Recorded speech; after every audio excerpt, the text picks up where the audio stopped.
হঠাৎ করে কেউ দেখতে পায় কে ছায়া যেন সরে গেল। দেবতারা দেখতে আসেন তো, এই ছায়া ঢুকেছিল, এই চোর চোর চোর। কেউ নরসিংহ নরসিংহ কেহ করে ধ্বনি, অপরাজিতার স্তোত্র কারো মুখে শুনি। নৃসিংহ নাম উচ্চারণ করে, নৃসিংহ নামে অপদেবতা পালায়, ভূত প্রেত নৃসিংহ নামে পালিয়ে যায়। নৃসিংহ নামে অনেক ভালো হয়, কাকবন্ধা চজা নারী মৃতবৎসা চজা ভবে। যার সন্তান হয় নাই, যার একটা সন্তান হয়ে মারা গেছে, যার পেটের মধ্যে একটা বাচ্চা হয়ে মারা গেছে, এরকম অনেক ঘটনা ঘটে না? এসব মায়েরা যদি নৃসিংহ মন্ত্র জপ করেন, ভগবান নৃসিংহের কৃপায় তাদের সন্তান লাভ হয়। নৃসিংহ মন্ত্রে অনেক উপকারিতা মা। হ্যাঁ, একদম নিষ্ঠার সঙ্গে জপে যাও। নৃসিংহ মন্ত্র অনেক কাজ করে, অনেক কাজ করে, পবিত্র হয় এবং রাজা হয় নৃসিংহ মন্ত্রে। যারা শক্তি উপাসনা করেন, অপরাজিতা স্তোত্র যদি পড়তে নাও পারো, এখন তো মোবাইলে সব পাওয়া যায়, অপরাজিতা স্তোত্র পাঠ শুনবে। সুন্দর মন্ত্র, সেই মন্ত্র পাঠ শুনলে বিপদ নাশ হয়। আর যদি কেউ পড়তে পারো, মুখস্থ বলতে পারো, তাহলে তো কথাই নেই, আরো ভালো। কিন্তু শ্রবণেও মঙ্গল হয়। মায়ের মন্ত্র কি মিথ্যা হয় নাকি? অবশ্যই সত্যি। নানা মন্ত্রে কেহ দশ দিক বন্ধ করে, উঠিল পরম কলরব শচী ঘরে। হঠাৎ করে কি একটা চলে গেল, বলি জাতহারিণী পালায়, মানে কোনো একটা অপদেবতা আমার বাচ্চাটাকে নিতে এসেছিল।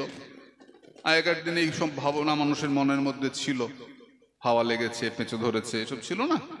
এই বাতাস লেগেছে, ফু, জল পোড়া নিয়ে আয়, তেল পোড়া নিয়ে আয়, ফু দিল, ছিল এগুলো আগেকার দিনে। জানি না, হয়তো বা ফল হতো, বলতে পারবো না। আগেকার দিনে ছিল, বাচ্চারা জন্মাবার পরে এসব করা হতো অনেক কিছু। সবে বলে ধর ধর এই চোরা যায়, নৃসিংহ নৃসিংহ কেহ ডাকয়ে সদায়। কেউ আবার ওঝা নিয়ে আসে, ভূতের ওঝা, ভূত ঝাড়ায়। তারা এসে অনেক হম্বিতম্বি করে, দেবতারা আড়ালে থেকে হাসেন। দেবতারা সব আসেন গৌর দর্শনে, নিমাইকে দেখবার জন্য। নিমাইয়ের উত্থান পর্ব বলা হয়। সেই পর্বে মা সন্তানকে নিয়ে স্নান করান, সকলে কীর্তন করে গঙ্গা স্নান করে ষষ্ঠী পূজা করতে গেলেন শচী মাতা। ষষ্ঠী হচ্ছেন মা দুর্গারই একটা প্রকাশ। এই ষষ্ঠীর রূপ হচ্ছে মা বসে আছেন, মায়ের কোলে বাচ্চা, আর মায়ের বাহন হচ্ছে বেড়াল। ষষ্ঠীর বাহন বেড়াল, এই মায়ের রূপ। আমাদের ভারতবর্ষে আমরা সমস্ত প্রাণীকে সম্মান করি, প্রত্যেকটা প্রাণীকে। লক্ষ্য করে দেখো, আমরা আগেও তোমাদের কাছে আলোচনা করেছি, করি না? আমরা যে কুকুর বেড়াল বলি, আমরা বেড়ালকেও সম্মান করি। বিড়াল ষষ্ঠীর বাহন। কেন? বিড়ালের কাছ থেকে বাৎসল্য শিখতে হয়। এরম বাচ্চাকে আদর আর কেউ করে না। কথায় বলে বাচ্চা জন্মাবার পর বিড়াল 7 জায়গায় বদল করে। বাচ্চাকে বড় করা পর্যন্ত সঙ্গে রাখে, লেজ নাড়িয়ে নাড়িয়ে বাচ্চাকে সব খেলা শেখায়। এইরকম বাৎসল্য ঠাকুর রামকৃষ্ণ বলেছেন, বাদরের বাচ্চা হোস না বিড়াল বাচ্চা হোস। কেন না, বাদরের বাচ্চা বাদরকে ধরে থাকে, বাদর লাফায়, বাচ্চা ধরে থাকে। আর বিড়ালের বাচ্চা বিড়ালকে ধরে না, বিড়াল ধরে থাকে। তুই ভগবানকে ধরিস না, এমন ভাবে থাক যেন ভগবান তোকে ধরে রাখে। তাই বাদর বাচ্চা হোস না বিড়াল বাচ্চা হোস। বিড়ালের কাছ থেকে আমরা বাৎসল্য শিখতে পারি, বাচ্চাকে কিভাবে বিড়াল বড় করে। এবং বিড়ালের দুধ থেকে ভালো ঔষধ তৈরি হয়। বিড়ালের লোম, আমাদের সব বিদ্যা আছে, এখন তো লুপ্ত হয়ে যাচ্ছে, নিয়ম আছে। এখন এগুলো তো আর ক্যামেরায় বললে কে আবার উল্টা কথা কমেন্টস করে দেবে। কিন্তু বেড়ালের লোম থেকে গর্ভবতী রমণীর অনেক উপকার হয়, আমাদের এগুলো তো আছে, এগুলো আমাদের মধ্যে। বেড়াল উপকারী প্রাণী,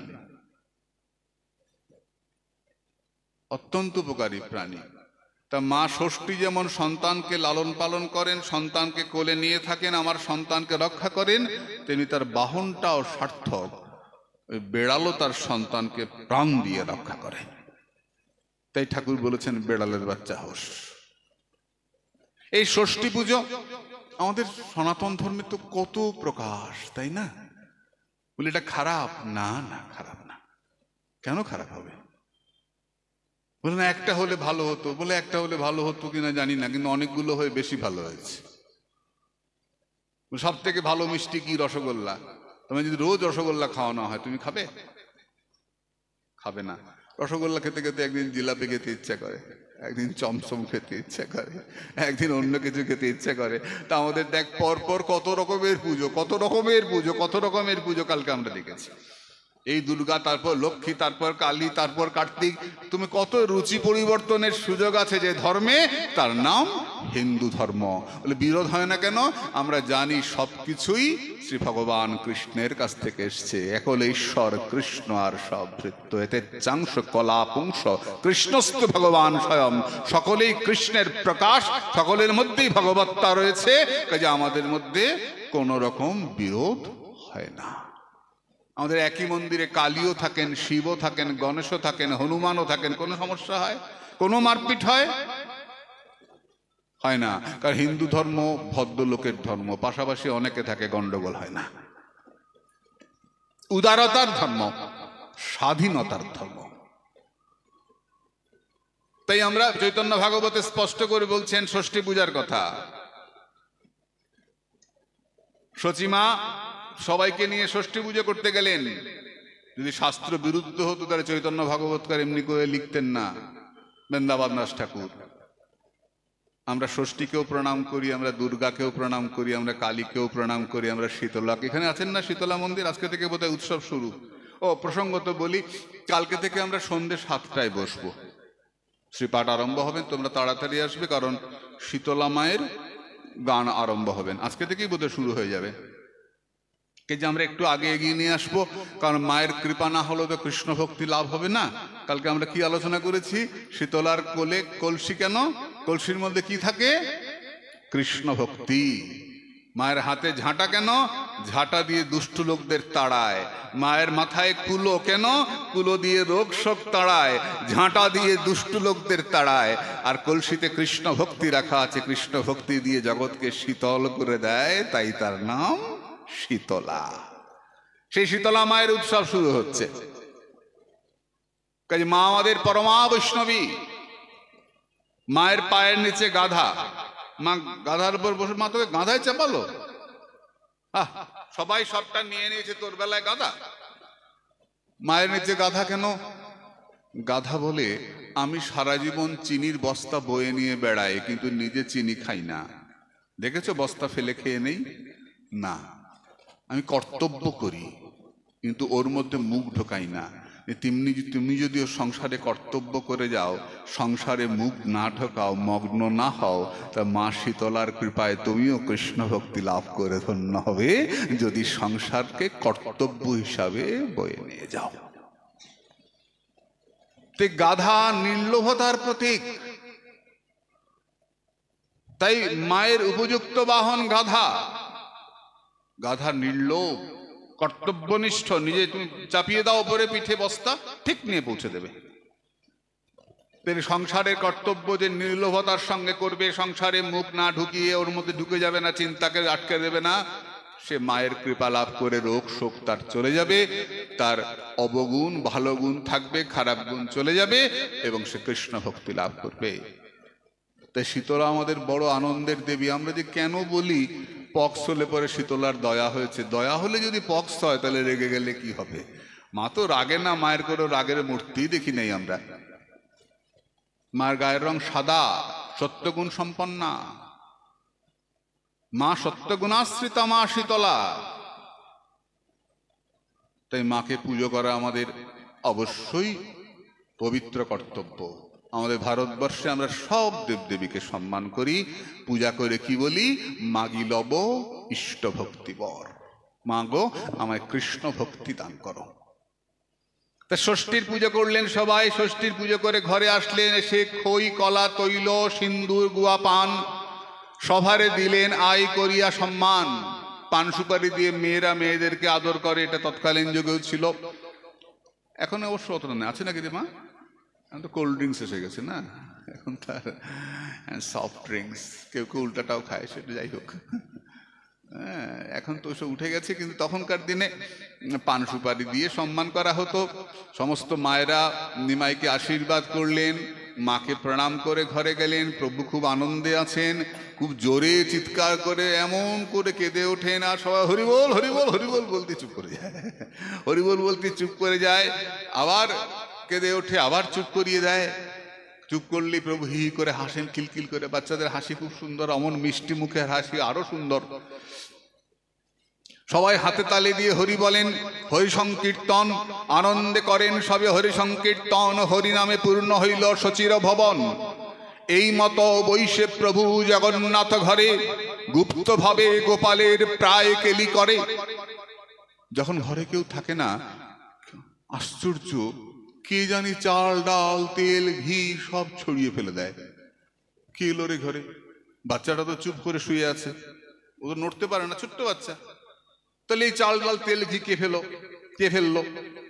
মা এসে দেখেন কে ফেললো রে, হায় হায়, সব তেল চাল ভর্তি মেঝে, ভাণ্ড ভাঙ্গা, দই দুধ গড়াগড়ি যাচ্ছে। মাত্র 4 মাসের বালক, এর পক্ষে তো ভাঙা সম্ভব নয়। কেউ বলে বোধহয় কোনো দানব এসছিল রে, কোন দৈত্যী এসছিল, ওই যে রক্ষা করে গেছি আমরা না, রক্ষাবন্ধন, ওই জন্য ছুতে পারে নাই বাচ্চাটাকে। কোন দানব এসছিল, এসব নষ্ট করে গেছে, বাচ্চাটাকে ছুতে না পেরে সব অপচয় করে গেছে, ধ্বংস করে গেছে। জগন্নাথ মিশ্র পণ্ডিত তিনি মনে মনে চিন্তা করছেন, এটা কি করে হয়? আমার ঘরে নারায়ণ পূজা হয়, আমার ঘরে হরিনাম হয়, আমার ঘরে দানব আসবে, এটা কি করে হয়?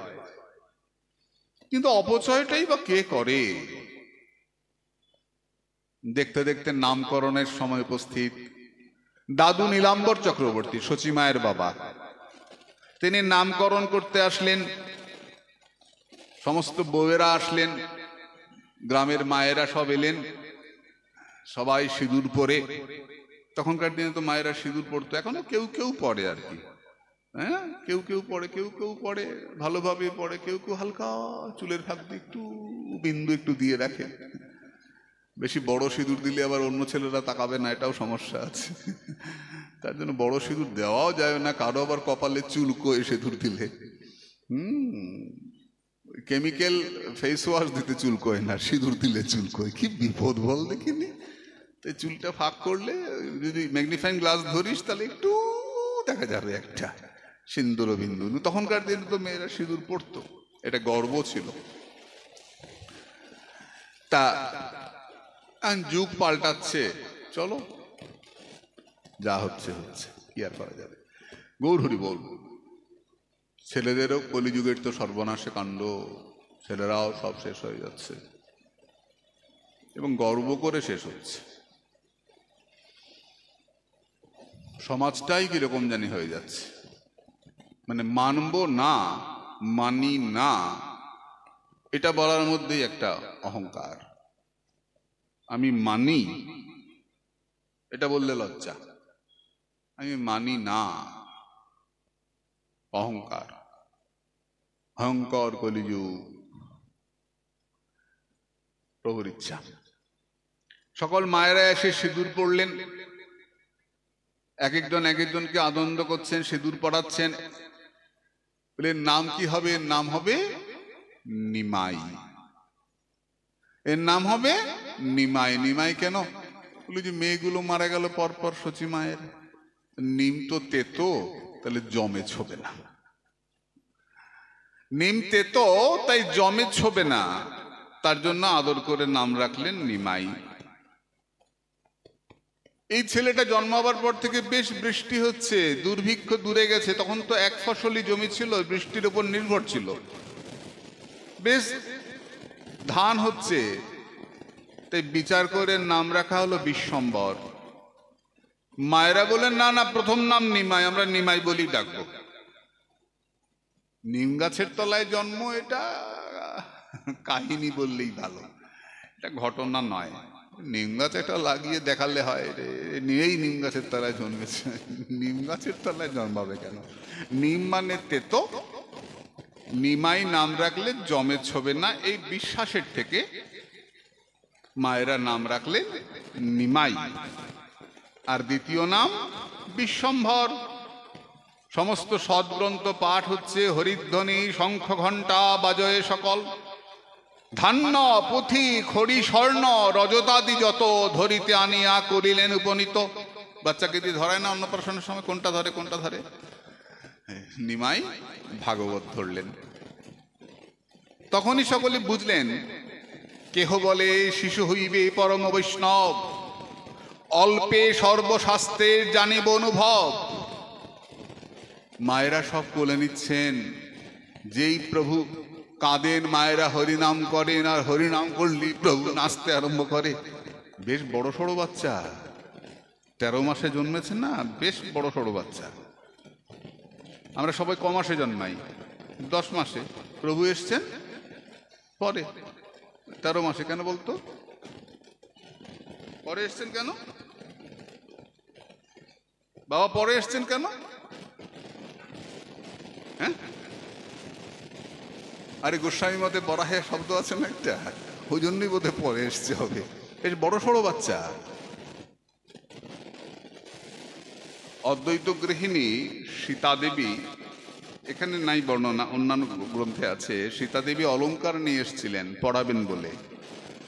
বেশ বড় সড়ো বাচ্চা, অলঙ্কারগুলো ছোট হয়েছিল, সীতা দেবী লজ্জা পেয়েছিলেন, সুতো দিয়ে দিয়ে পড়াতে হয়েছিল, কারণ 10 মাসের বাচ্চার জন্য নিয়ে এসছেন। তো ওই নিমাই মায়েদের কোলে উঠে নাচে, মায়েরা খুব আনন্দ পান। এমনি করে হরিনামের প্রচার চলল। হামাগুড়ি দিতে আরম্ভ করেছেন নিমাই, যা পান তাই ধরেন, কখনো আগুনে হাত দিতে যান, কখনো সাপ ধরতে যান। একটা বিষধর সাপকে নিমাই হামাগুড়ি দিয়ে ধরেছেন। সবাই ভয়ে শঙ্কিত। আশ্চর্য ব্যাপার, সাপটা ফনা তুলে ছবল দেওয়া দূরে থাক, সাপটা বেড়ি পাকিয়ে রইল, নিমাই তার ওপর আছেন। কেন? সবাই গরুড় গরুড় বলে ডাকছে, গরুড়ের ভয়ে সাপ চলে যাবে। সাপ চলে যাচ্ছে, নিমাই আবার ধরতে যাচ্ছেন। মায়েরা কোলে তুলে আশীর্বাদ করলেন, কি ভাগ্যি সাপেটা সাপ কাটে নাই, যদি সাপ কেটে দিত কি হতো? সাপ কাটবে কি করে? সাপের উপর ঘুমায় যে, শান্তাকারং ভুজগশয়নম, যে সাপের উপর ঘুমায়, সাপ যার মাথায় ছত্র ধরে তাকে কখনো সাপে কাটতে পারে রে? সাপ পালিয়ে যায়। মায়েরা কোলে নিয়ে এসে চরণামৃত দেন, বিষ্ণু পাদলোক। চরণামৃত দিলে কি হয়? চরণামৃত মা পাওয়ার সময় কি বলো? অকাল মৃত্যু হরণং, বল মা, সর্বব্যাধি বিনাশনং বিষ্ণুর পাদোদকং পিত্বা শিরসা ধারয়াম্যহম। এই মন্ত্র বলে তো বিষ্ণু চরণামৃত পান করতে হয়। কেন না? বিষ্ণু চরণামৃত পান করলে অকাল মৃত্যু হয় না, সাপে কাটবে না, দুর্ঘটনায় মরবে না, ব্যাধি বিনষ্ট হবে, যে নিত্য গৌর গোবিন্দ চরণামৃত লাভ করবে। এটা চরণামৃতের মহিমা। চরণামৃতটা কিভাবে তৈরি হবে? ভগবানকে পঞ্চামৃত দিয়ে স্নান করাতে হয়, পঞ্চগব্য দিয়ে স্নান করাতে হয়। আমরা গোপালকে ঠক করে নামিয়ে কতটা জল ঢেলে মুছে দিয়ে তুলে দিলাম, যদি চান করাই। আর যদি না করাই তো 1 মাস ধরে গোপাল এমনি করে আছে, কালো মুখটা। এরকম কেন রে অবস্থা গোপালের? এরকম কাইল্লা গোপাল একেবারে না, অনেকদিন পোশাক পাল্টানো হয় নাই তো। নিজে দিনে 3 বার করে পোশাক পাল্টাচ্ছে, 4 বার করে মুখ ঘষছে। আর গোপালের বেলা তাকিয়ে দেখো, মা বাবা নাই, অনাথ বাচ্চা করে আছে। ও কি সেবা হচ্ছে নাকি? এটা ভণ্ডামির একটা সীমা থাকে। বিগ্রহকে নিয়ে এসে নিগ্রহ করছে, কি হচ্ছে ওটা? সেবা তোমার সুখের লাগে। ভগবানকে স্নান করাবে পঞ্চামৃত পঞ্চগব্য দিয়ে। কেন করাবে? তোমার মঙ্গল হবে। কেন মঙ্গল হবে? প্রতিদিন যে ওই দই, দুধ, ঘি, গোচনা, গোময়, এই যে তুমি প্রতিদিন একটু করে গোবর দিচ্ছ, একটু করে গোচনা দিচ্ছ, দুধ, দই, ঘি দিচ্ছ, ওইখান থেকে একটু করে তোমার শরীরে যাচ্ছে। যার শরীরে পঞ্চগব্য প্রতিদিন যে গ্রহণ করে তার শরীর ভালো থাকে। আমরা গোচনা খাই না? খাও তো মা গোচনা, কেউ বাবা খান আপনারা গোচনা? আমি খাই, এখন পাচ্ছি না, কদিন খাওয়া হচ্ছে না, কিন্তু খাই। গোচনা খেলে পেট ভালো থাকে, শরীর চকচক করে। তোরা যাকে বাংলায় গ্ল্যামার বলিস, আমরা তাকে লাবণ্য বলি। ওই গ্ল্যামার বাড়ে গোচনা খেলে। কোন পাপী মেয়ে কি বললো তাতে আমাদের কিচ্ছু যায় আসে না। পাপী মুখে পাপের কথা, তা দিয়ে আমার কি যায় আসে? কোন পুতনা, কোন তারকা, কোন শূর্পণখা কে কি বলবে তা দিয়ে আমাদের কি যায় আসে? যারা হিন্দু জাতি, যারা সনাতনী, তারা গোমূত্রকে শ্রদ্ধা করে। দক্ষিণে এখনো পাওয়া যায় গোমূত্র দিয়ে স্নান করানো হয়, রোগ সারানো হয়। গোমূত্র দিয়ে গোবর, হাতে কাঁচা গোবর মাখলে পরে হাতে যে ঘা হয় না মায়েদের কাজ করতে করতে, আঙ্গুলের ফাঁকে ফাঁকে, এগুলো সেরে যায়। আগেকার দিনে গোবর দিয়েই ঘর লেপা হতো। দারুণ শক্তিশালী ঔষধ। কোন পাপী মহিলা কি বলল সেটা নিয়ে আমাদের অত ভাববার কিছু নাই। আমরা হিন্দু জাতি, আমরা সনাতনী, আমরা গো মাতাকে শ্রদ্ধা করি এবং গোমূত্র পান আমাদের পবিত্রতা। আমাদের ভগবানকে স্নান করানোর সময় একটু হলেও গোমূত্র দিতে হয়, গোময় দিতে হয়, ভালো হয়, শাস্ত্র মিথ্যা হয় না। বিষ্ণু পাদক পান করানো হলো, কেউ বলল পুনর্জন্ম হয়েছে বাচ্চার, তাই জাত সাপ কামড়ালো না। এরকম করে প্রভু আস্তে আস্তে হাঁটতে আরম্ভ করেছেন। এত মিষ্টি দেখতে। জিনিয়া কন্দর্প কোটি সর্বাঙ্গের রূপ, চাঁদের লাগয়ের স্বাদ দেখিতে সে মুখ। ফর্সা টুকটুকে চেহারা, মাথায় কুকড়া কুকড়া চুল, কি মিষ্টি! একবার মনে মনে ভেবে দেখ মা, ফর্সা টুকটুকে ছেলেটা, একদম রোগাও নয়, মোটাও নয়, আজকালকার বাচ্চাদের মতো ওরকম নয়, সুন্দর চেহারা, ফর্সা টুকটুক করছে। কোমরে অলংকার, হাতে অলংকার, কঙ্কন, গলায় হার, কানে দুল, মিষ্টি কুকড়া, যে দেখে তারই কোলে নিতে ইচ্ছে করে, এত মিষ্টি দেখতে। চাঁদ মনে করে এরকম যদি আমি হতাম ভালো হতো। কোকড়া চুল, দিগল দিগল চোখ, লম্বা হাত, চওড়া বুক, হাত পার আঙ্গুলগুলো টুকটুকে লাল, পায়ের তলা হাতের তলা লাল, এগুলো মহাপুরুষের লক্ষণ। প্রভু হাঁটে যেন মনে হয় পায়ের তলায় আলতা পরা আছে, মনে হয় পায়ের তলায় রক্ত। মা ভালো করে তাকিয়ে দেখে, রক্ত নাকি নিমাইয়ের পায়ে? না, রক্ত নয় তো।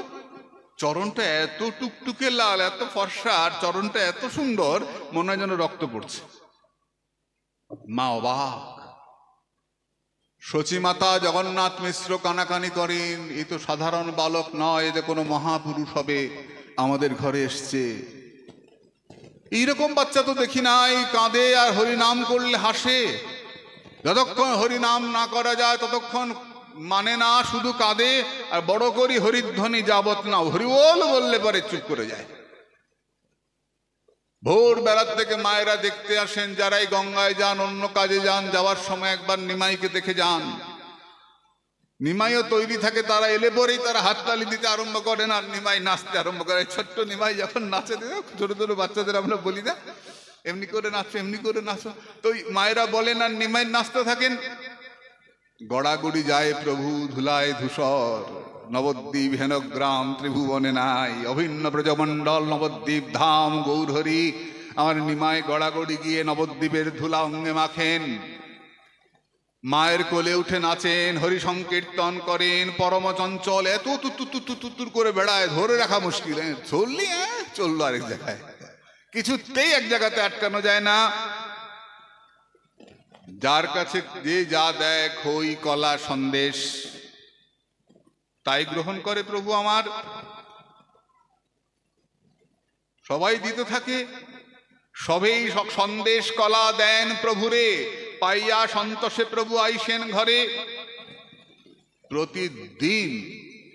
তারপর কি হলো জানো মা? উমা যে দেখতে পায় না, তার ঘর থেকে গিয়ে কলা সন্দেশ নিয়ে চলে আসে। আগের জন্মের স্বভাবটা যায় নাই তো, রংটা পাল্টেছে বটে, কালো জামার উপরে সাদা জামা পড়েছে বটে, কিন্তু স্বভাবটা তো রয়ে গেছে। স্বভাব দেখলে চেনা যায়, স্বভাবটা তো রয়ে গেছে। কেউ যদি দুধ ঠান্ডা করার জন্য নামিয়ে দেখে, মুখ দিয়ে খেয়ে ফেলে, দুধ খেয়ে ফেলে, কোথাও গিয়ে ভাত খেয়ে ফেলে, কোথাও হাড়ি ভেঙে দেয়, এরকম দুষ্টামি করে। যদি কেউ ধরে, আই নিমাই চল তোরে, ধরলেই তার পায়ে পড়ে যায়, এবার ছেড়ে দাও, আর আসবো না। সত্যি করে বলছি, আর আসবো না। এমন মিষ্টি করে বলে নিমাই, মায়েদের মন গলে যায়, সবাই বিস্মিত। বাচ্চাটা কি বুদ্ধি দেখেছিস? কি বুদ্ধি বাচ্চাটার, এমন মিষ্টি দেখতে, যার উপর রাগ করে থাকাও যায় না। সবাই স্নেহ করেন। এই মতো রঙ্গ করে বৈকুণ্ঠের রায়, স্থির নহে একঠাই বুলয়ে সদায়। একদিন ভারী এক মজার ব্যাপার, দুইটা চোর এসে দেখছে নিমাইয়ের সর্বাঙ্গে অলঙ্কার। জগন্নাথ মিশ্র খুব ধনী ছিলেন না, গরিবই ছিলেন, কিন্তু অদ্বৈত প্রভু দিয়েছেন। প্রভুর জন্মের সময় অদ্বৈত প্রভু হুঙ্কার করেছিলেন, হুঙ্কার করে বলেছিলেন যে আমার ডাক নিশ্চয়ই বেজেছে কানে, নইলে প্রভু আসবে কেনে। নিশ্চয়ই ডাক বেজেছে কানে, প্রভু হুঙ্কার করে বলেছিলেন যে প্রভু এসছে, আমার ডাক নিশ্চয়ই তার কানে বেজেছে। শান্তিপুরের বুড়ামালি পদ আমরা জানি না, বৈকুণ্ঠের বাগান করলো খালি, এ পদ তো আমরা জানি না। কিন্তু আশ্চর্য আর একটা ব্যাপার দেখুন, প্রভু নিমাইকে আনলেন অদ্বৈত প্রভু, আনবার পরে প্রভু চুপ করে গেলেন। অদ্বৈত কিন্তু নিমাইকে নিয়ে ভগবান এসছে, চলো ভগবান দেখতে যাই, বা ভগবানকে পূজা করি রোজ, এরকম কোন রকম উৎসাহ দেখালেন না, কোন রকম ভাবে প্রকাশ দেখা যাচ্ছে না। নিমাই অদ্বৈত প্রভুর ঘরে যেতেন, বিশ্বরূপ যখন পড়তে যেতেন অদ্বৈত প্রভুর কাছে, নিমাই অদ্বৈত প্রভুর ঘরে যেতেন দাদাকে ডাকবার জন্য। অদ্বৈত প্রভু নিমাইকে দেখতেন, কিন্তু কোনো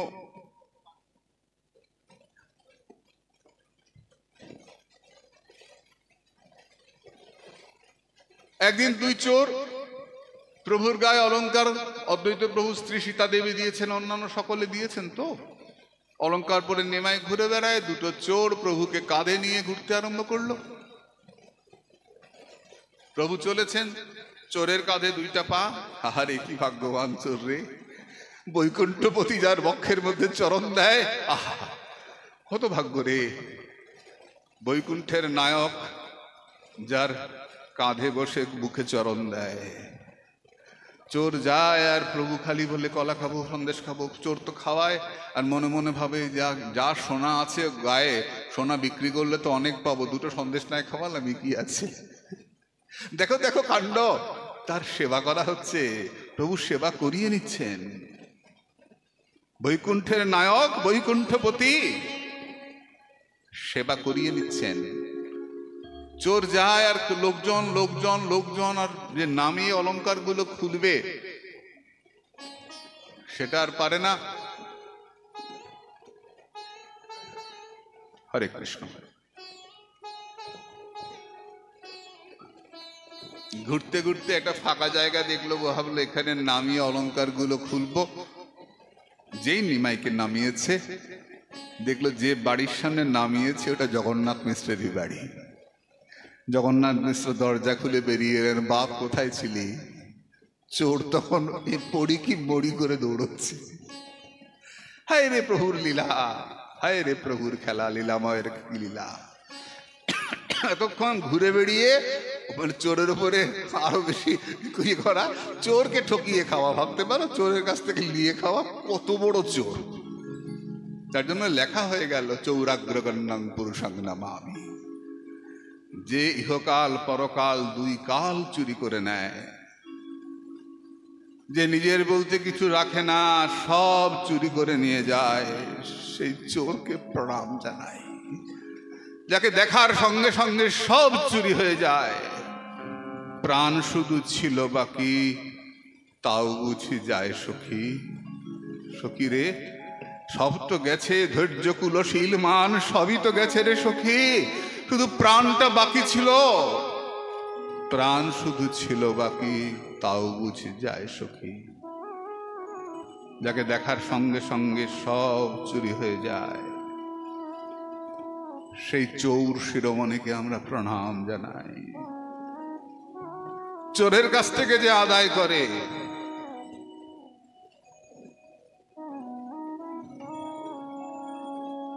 খই কলা প্রভু খেয়ে এলেন, জগন্নাথ মিশ্র কোলে তুললেন। কোথায় ছিলি বাবা? প্রভুকে কোলে নিয়ে গেলেন। প্রভু শচীর অঙ্গনে তার লীলা বিস্তার করতে লাগলেন। শচীর দুলাল গৌর হরি। সুন্দর বালা শচীর দুলালা, नाचत श्री हरि कीर्तन में। भाले चंदना तिलक मनोहर, भाले चंदना तिलक मनोहर, आलोक शोभे कपलन में। सुंदर बाला शचीर दुलाला, नाचत श्री हरि कीर्तन में। सुंदर बाला शचीर दुलाला, नाचत श्री हरि कीर्तन में। भाले चंदन तिलक मनोहर, भाले चंदन तिलक मनोहर, आलोक शोभे कपलन में। सुंदर बाला शचीर दुलाला, नाचत श्री हरि कीर्तन में।